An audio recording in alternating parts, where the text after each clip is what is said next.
दोस्तों, यह कहानी प्राचीन भारत के समय की है। आज के समय में हमारा देश तो आजाद हो चुका है।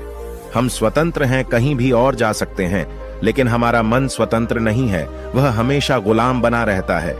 हम शारीरिक रूप से तो स्वतंत्र हैं, लेकिन मानसिक रूप से हम गुलाम होते जा रहे हैं। मानसिक पीड़ा से हम ज्यादा परेशान रहते हैं। तो आज की यह सच्ची घटना आपके दिमाग की गुलामी को अवश्य दूर कर देगी। आपके दिमाग में हो रही उथल पुथल को शांत कर देगी। आपका शांत मन शांत हो जाएगा। दोस्तों, एक बार की बात है, निचले हिमालय की पहाड़ियों में बसे एक छोटे से गांव में निर्मल नाम का एक जवान युवक रहता था। निर्मल अपने गुस्सैल स्वभाव और शांत मन के लिए पूरे गांव में प्रसिद्ध था। वह बहुत ही गुस्से वाला युवक था। उसका मन एक जगह पर कभी टिकता ही नहीं था। उसका मन हर समय विचारों से भरा रहता था। विचारों के इस तूफान ने उसके मन को पूरी तरह से अशांत कर रखा था। शांति तो जैसे उसके जीवन से गायब ही हो गई थी। वह हर समय अपने विचारों में खोया रहता था और एक तनावपूर्ण जीवन जी रहा था। अपने अशांत मन और गुस्सैल स्वभाव की वजह से उसके घर वाले और गांव के लोगों से भी उसके संबंध अच्छे नहीं थे, जिस वजह से वह खुद को और भी ज्यादा अकेला व अपमानित महसूस करता था। ऐसी अवस्था में वह और भी ज्यादा मानसिक तनाव की स्थिति में रहने लग जाता था। ऐसे ही एक दिन निर्मल मन गिराए हुए गांव से बाहर बगीचे की तरफ जा रहा था। उसका किसी से बात करने का मन भी नहीं हो रहा था, क्योंकि वह अपनी जिंदगी से और शांत मन से बहुत ही ज्यादा परेशान था। उसे कुछ भी समझ में नहीं आ रहा था कि अब उसे क्या करना चाहिए। गांव से बाहर बगीचे में वह हर बार की तरह अपने दोस्तों से मिलकर अपनी बातें उन्हें बताया करता था। आज वह उसी बगीचे में गया तो उसके दोस्तों ने पूछा कि निर्मल, आज तुम बहुत ज्यादा ही निराश हो, इतना परेशान हो। क्यों नहीं तुम उस पहाड़ी के पीछे एक आश्रम है, उसमें एक बौद्ध महात्मा रहते हैं, वह बहुत ही ज्ञानी हैं। क्यों नहीं तुम उनके पास जाते हो, वह तुम्हारी सारी समस्याएं दूर कर देंगे। अपने दोस्त की बात मानकर निर्मल उन बौद्ध महात्मा से मिलने अगले दिन सुबह के समय ही अपने घर से निकल पड़ा। जब वह सुबह वहां पर पहुंचा तो उसने उन बौद्ध महात्मा को देखा कि वह सुबह के समय आश्रम में लगे पौधे को पानी दे रहे थे। चारों तरफ चिड़ियों की चहचहाहट से आश्रम का वातावरण सुबह के समय बिल्कुल खिल उठा था। पौधे को पानी देने के बाद वह महात्मा एक पेड़ के नीचे ध्यान की अवस्था में बैठ गए। बौद्ध भिक्षु के चेहरे से एक शांति झलक रही थी। इस असीम शांति ने निर्मल को बौद्ध भिक्षु की ओर आकर्षित कर लिया। जब निर्मल बौद्ध भिक्षु के निकट पहुंचा तो उसने उनके चारों तरफ एक सकारात्मक ऊर्जा का अनुभव किया। निर्मल को यह महसूस हुआ कि इस अद्भुत शांति और सकारात्मक ऊर्जा का स्रोत कहीं न कहीं बौद्ध भिक्षु के भीतर ही है। इसीलिए वहीं बैठकर बौद्ध भिक्षु की आंख खुलने का इंतजार करने लगा। थोड़ी देर बाद जब बौद्ध भिक्षु ने अपनी आंखें खोली तो उन्होंने अपने सामने एक जवान लड़के को बैठा पाया, जो कि काफी तनावग्रस्त और नकारात्मक भावनाओं से भरा हुआ लग रहा था। निर्मल ने बौद्ध भिक्षु की ओर लालसा भरी नजरों से देखा और बड़े आदर भाव से कहा, हे मुनिवर, मेरा मन बहुत ही अशांत हो गया है। मेरे मन के विचार मुझे खाए जा रहे हैं। मैं एक क्षण के लिए भी शांति का अनुभव नहीं कर पा रहा हूं। इस वजह से हर समय मैं बहुत ही गुस्से में रहता हूं। थोड़ी सी बात पर हम गुस्से से उत्तेजित हो जाते हैं। किसी की बात मुझे नहीं लगती। कृपया क्या आप मुझे सिखा सकते हैं कि मैं अपने इस अशांत मन को शांत कैसे करूं? गुरुदेव, कोई उपाय बताइए मुझे। बौद्ध भिक्षु ने निर्मल के दर्द को समझते हुए उसकी ओर देखा और कहा, मेरे प्यारे बच्चे, तो तुम भी अपने मन की चाबी किसी दूसरे के हाथ में दे दिए हो और आज तुम भी गुलाम हो गए हो। निर्मल को महात्मा की बात कुछ समझ में नहीं आई। उसने कहा, गुरुवर, यह मन का गुलाम और चाबी क्या है? कृपया मुझे विस्तार से समझाएं। बौद्ध महात्मा ने कहा, निर्मल, मैं तुम्हें एक कहानी सुनाना चाहता हूं। इस कहानी में मानसिक शांति और खुशहाली के सारे रहस्य छुपे हुए हैं। क्या तुम इस कहानी को सुनना चाहोगे?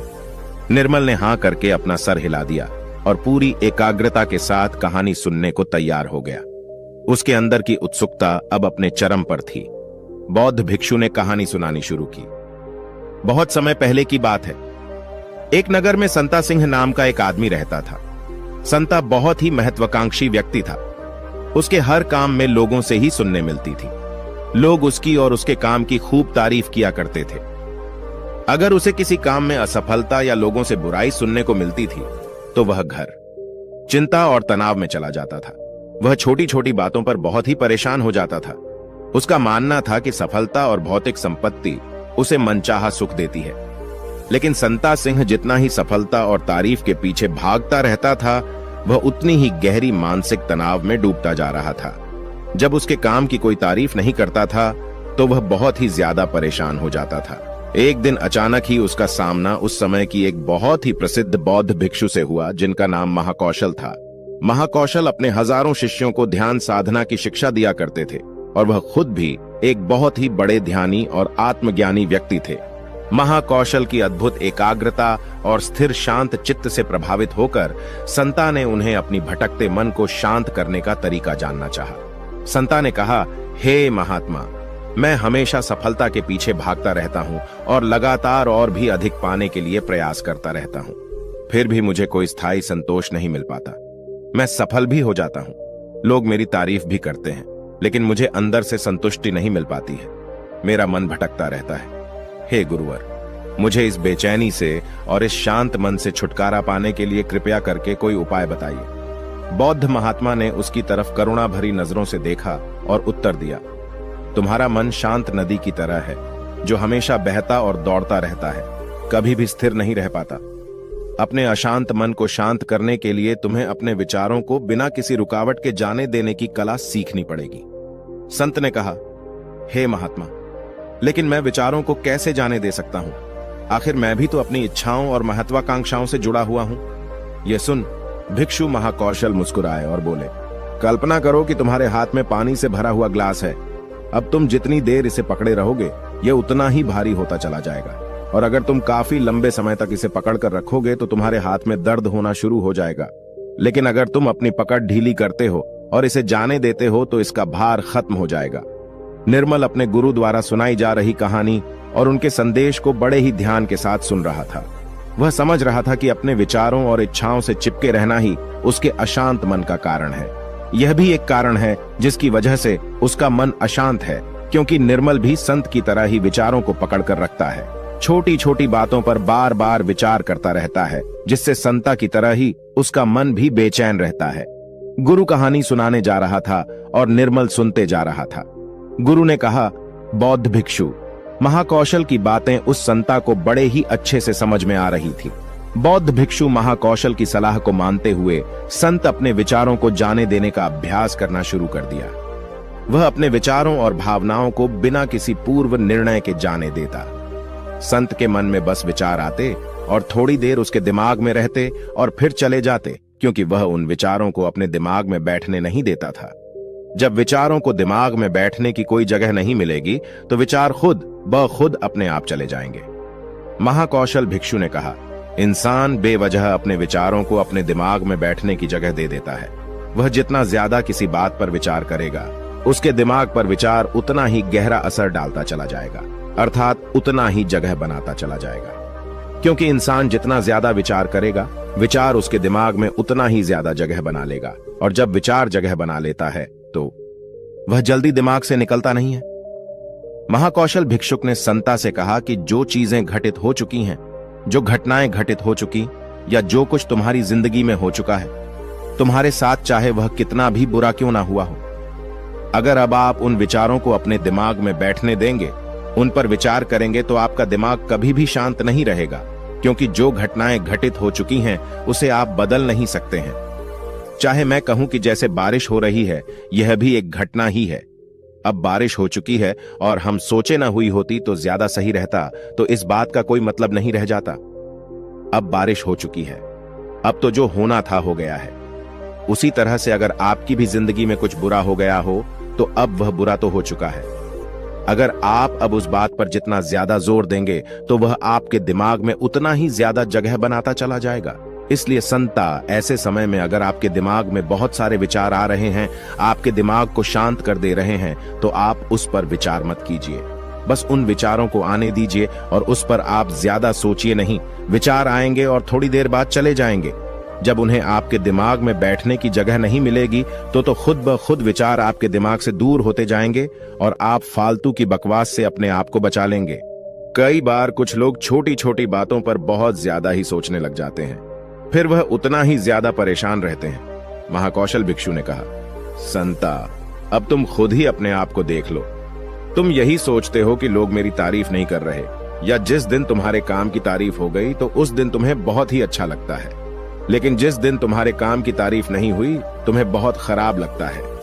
अर्थात तुम अपनी जिंदगी की खुशी खुद दूसरे के हाथों में सौंप दिए हो, अपनी खुशी दूसरों के हाथ में सौंप दिए हो। तुम्हें क्या मिल जाएगा अगर कोई तुम्हारी थोड़ी तारीफ भी कर देगा? वह तुम्हें थोड़ी देर के लिए शांति तो जरूर देगा, चंद पलों के लिए, लेकिन उसके बाद तुम फिर अपनी तारीफ पाने के लिए दोबारा से वही काम करने लगोगे। पूरे दिन पूरी रात तुम इसी सोच में बिता देते हो कि मैं कितना बढ़िया काम करूं कि लोग मेरी तारीफ करें, या ऐसा क्या करूं, कितना बड़ा बन जाऊं कि लोग मेरी तारीफ करें। ये विचार तुम्हारे दिमाग में जगह बना बैठा है। इस विचार से तुम हमेशा परेशान रहते हो। तुम्हें अपने दिमाग से इन विचारों को जगह नहीं देना है। अर्थात अगर ऐसे विचार तुम्हारे दिमाग में आए तो तुम उस पर विचार न करो। इस बात की आशा मत रखो कि लोग मेरी तारीफ करेंगे। यही आशा ही तुम्हारे दिमाग को अशांत कर दे रही है। पूरे दिन पूरी इसी सोच में तुम बिता देते हो कि मैं कितना बढ़िया काम करूं कि लोग मेरी तारीफ करें, या ऐसा क्या करूं, कितना बड़ा बन जाऊं कि लोग मेरी तारीफ करें। ऐसा विचार तुम्हारे दिमाग में बैठा है। इस वजह से तुम हमेशा परेशान रहते हो। तुम्हें अपने दिमाग से इन विचारों को जगह नहीं देना है। अर्थात अगर ऐसा विचार तुम्हारे दिमाग में आए तो तुम उस पर विचार न करो। इस बात की आशा मत रखो कि लोग मेरी तारीफ करेंगे। यही आशा ही तुम्हारे दिमाग को शांत कर दे रही है। अशांत मन का यह भी बहुत बड़ा कारण होता है कि किसी से बहुत आशा लगा लेना, किसी से बहुत उम्मीद रखना, क्योंकि उम्मीद रखना भी तुम्हारे मन को एक दिन शांत जरूर कर देगी। जरूरी नहीं कि तुम्हारी हर उम्मीद पूरी हो, और जरूरी यह भी नहीं कि तुमने जिससे उम्मीद लगाया है वह तुम्हारी उम्मीद पर खरा उतरे, क्योंकि उम्मीद एक दिन जरूर टूटती है, और जब उम्मीद टूटेगी तो तुम्हें दुख होगा, तुम्हें बहुत दर्द होगा, तुम्हारा फिर अशांत हो जाएगा, तुम गहरे दुख में डूब जाओगे। इसलिए किसी से बहुत ही उम्मीद मत रखना। तुम अपने लिए जियो, क्योंकि जब तुम खुश रहोगे तो पूरी दुनिया तुम्हें खुश दिखाई नजर आएगी। वह तुम्हारी अपनी खुशी है, इसे तुम अपने हाथों में रखो, क्योंकि इस दुनिया में तुम अकेले आए हो और अकेले ही जाना है, तो अपनी जिंदगी अपने हिसाब से जियो। लोग सबसे ज्यादा इसलिए परेशान रहते हैं क्योंकि वह सोचते हैं कि दुनिया क्या कहेगी, लोग क्या कहेंगे, भविष्य मेरा कैसा होगा, उसने मुझे आज ऐसा कह दिया। यही सब विचार उसके दिमाग में जगह बना लेते हैं, और जब विचार जगह बना लेते हैं, आपके दिमाग में बैठने की जगह उन विचारों को मिल जाती है, तो वे उतनी आसानी से आपके दिमाग से नहीं निकलेंगे। आप कितना भी पूजा पाठ क्यों न कर लें, आपका दिमाग शांत ही रहेगा। संता ने कहा, गुरुवर, मेरे साथ भी ऐसा ही हो रहा है। मैं यही सोचता हूं कि पूजा पाठ कर लूं तो मेरा दिमाग शांत हो जाए, लेकिन यह शांत होता ही नहीं। जब तक मैं पूजा पाठ करता हूं तब तक तो मुझे शांति मिल जाती है, लेकिन फिर उसके बाद मेरे दिमाग में वही सब विचार आने लगते हैं। महाकौशल भिक्षुक ने कहा, संत, अपने आप को जागरूक करो, समझो इस बात को कि असली शांति किस तरीके से प्राप्त की जा सकती है। पूजा पाठ तो तुम्हारी नित्य प्रतिदिन की क्रिया है, इससे तुम्हारा दिमाग शांत नहीं होने वाला है जब तक कि तुम ध्यान में बैठकर अपने विचारों को समझने का प्रयास नहीं करोगे, अपने आप को जागरूक नहीं करोगे कि कौन से विचार हमारे लिए अच्छे हैं और कौन से विचार हमारे लिए बुरे हैं। विचारों को अपने दिमाग में आने दो और उन्हें जाने दो, उन्हें जगह मत दो। अर्थात उन विचारों पर ज्यादा जोर मत दो, और अपनी आजादी की चाबी अपने हाथ में रखो, किसी के हाथ में मत रखो, वरना तुम कभी स्वतंत्र नहीं रह पाओगे।